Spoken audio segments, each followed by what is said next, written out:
got a quick question before we get to some entertainment real quick. What is the secret, if there is a secret that you can share with the audience about what you do in reference to arranging? Is there a feel? Is it a spiritual thing? Or I know you say you have everything kind of thought out. You kind of have a vibe on where it's going to go.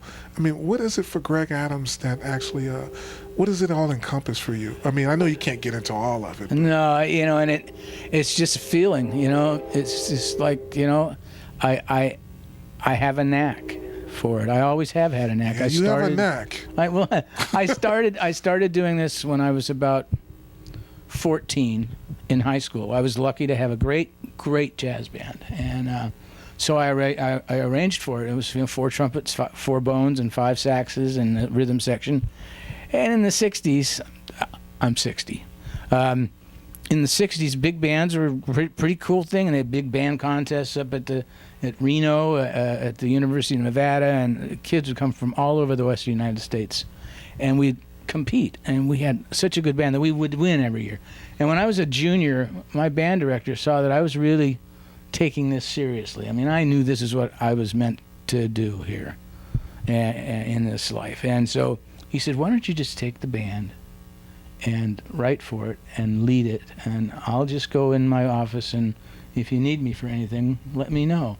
So my junior and senior year in high school, I wrote for the band, and I learned from my mistakes, and I had some success, and we were still winning the jazz band contest up in Reno. Now we're playing my stuff instead of the watered down arrangements, and I was able to challenge. You have in a band, you have an area where there's a really star player, and maybe the saxophone player is in here. So you learn how to write for the capabilities of everybody in the band, so everybody shines. You don't give somebody too much to take off, and then you give the guy who can really handle it. So it's a balance, and I think that's one of the things that I've brought over the years, that I know how to tailor something for people who, need a little break, and the one who can excel, give him the part. With this new band, the sky's the limit. Each horn player, everybody in this band is just fabulous. I mean, and so I can bite off a lot, and they can chew it, So that's fun. We do a song called "Back to Oakland." That's one of the songs, and it's kind of funny because that's one of the bigger albums for Tower of Power in the '70s, and let me just finish. I couldn't believe that the band, when I'm going to write this song, I'm going to call it "Back to Oakland." I couldn't imagine that they hadn't, over all the years, written a song called "Back to Oakland." So, and it's an instrumental. There's one little vocal thing in it, and Daryl sings it, and we all chime in right at the end of it, and it's clever. But now the opening and the ending of "Back to Oakland" is it's for the horn geeks. It's a real fast unison horn line. It opens the song and it closes it on the fade, but for that, only that moment, the rest of the song is total. It's just funk. It's just total funk, and it really lets the band shine, and everybody gets a whack at it, and there's some great stuff. I'm anxious for people to hear this record, and it just came out. So, matter of fact, let's show them a little bit of that, and we'll be back with the one and only, the irrepressible Greg Adams in a few moments.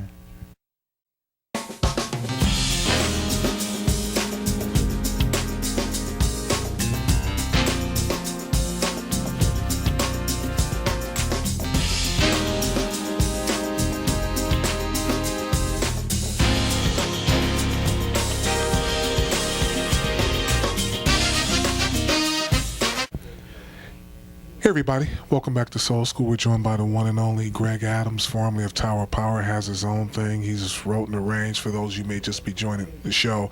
A lot of stuff that you guys were actually raised on, and we were actually sharing some thoughts in between takes. He was talking to me about the first time that Tower of Power played Soul Train, and I'm all ears for this one. Well, Don was a big fan, and he would allow us to play live. We were the only band that ever played live on the show, and which was a lot of work for the in-house techs, because everybody lip synced. Everybody lip synced, but we wanted to do it live, and Don said, "Okay, you can do it live," and we were successful the first time we did it. Thank God. I think if it would have been kind of screwed up, we would have to lip sync the next time, which meant we would fake playing, and Lenny Williams would sing live. Right. That's how you get away with that. Right. But Don was such a big fan, and sometimes these kids, these teenagers, we weren't much older than that anyway, but they, we were talking earlier about Blue-Eyed Soul, and so they'd kind of look up at us and, give us the once-over, and, oh, yeah? So now what, And I'll tell you what I told him off the record.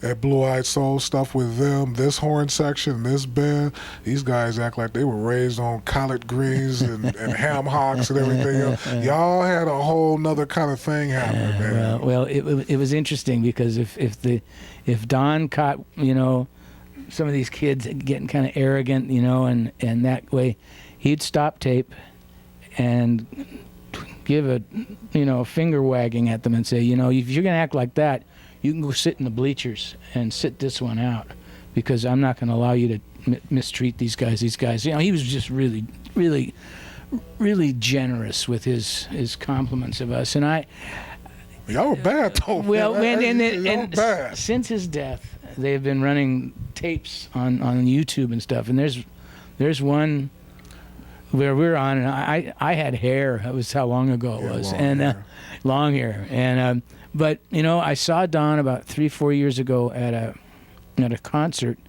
that was the debut concert for Ronnie Isley's record, where he did covers of all Burt Bacharach songs. Okay.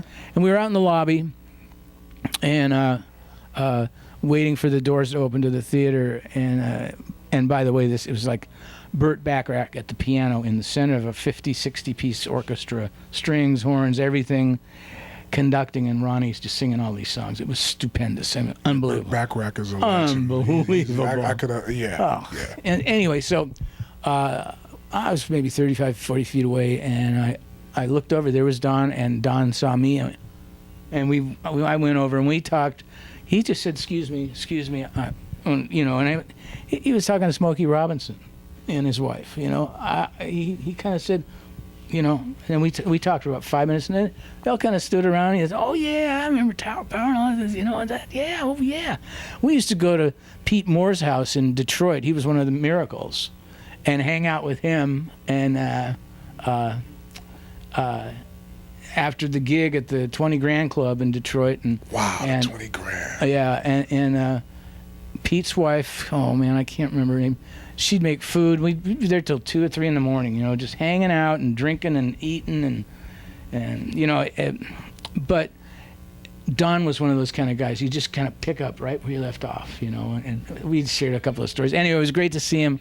I was really sad the day I heard that he had taken his own life, but he was not well. He was ill, and I guess he just couldn't take the pain any longer. But rest in peace, Don. Well, I'm glad you brought that up, because I want to share something with you that was a bit of a surprise. I didn't tell you about this, but I'm very close with Prince's drummer, a guy by the name of John Blackwell. We're like really, matter of fact, his daughter had passed, and he was on McCullum Street in Antioch. Me, Larry Graham, Tina, his wife, Tina Graham, we were all over there. And ironically, it was a negative situation, but it became very positive, and you guys were a part of it. And I'm going to tell you how. He said, "Calvin, I had made him a copy of the Soul Train that you guys played," and he took it to rehearsal. Rhonda, the bass player, they were all there, and Prince stopped the rehearsal. I kid you not, he stopped the rehearsal. "That's how you play. That's what I want." I'm not making this up, man. He lost it. He literally lost it. And I knew that he was a huge fan of you guys anyway. I could hear certain things, like what he would program on the Linn drum machine, like for like the time 777 9311. A lot of that was based off of Garibaldi. I knew that he was a big fan, but that was something that kind of tripped me. I said, Prince was really tripped. So, oh man, he was bugging. He lost it. Blah, blah, blah, blah. I said, wow, I always heard that he was a big fan of yours, but that was the first time I got firsthand information from a band member telling me how he had just freaked out on you guys, man. We've heard, I've never met him, but we've heard several times that he's a big fan, you know, and I remember that he did one of his first videos. There was a baritone sax player in the video, and he looked just like Doctor. Tall, redheaded, skinny. You know, it was. It was Eric Leeds. Eric Leeds. Yeah, it was funny, but yeah, you know, it's always nice, you know, when somebody like Prince, you know, admires you. I mean,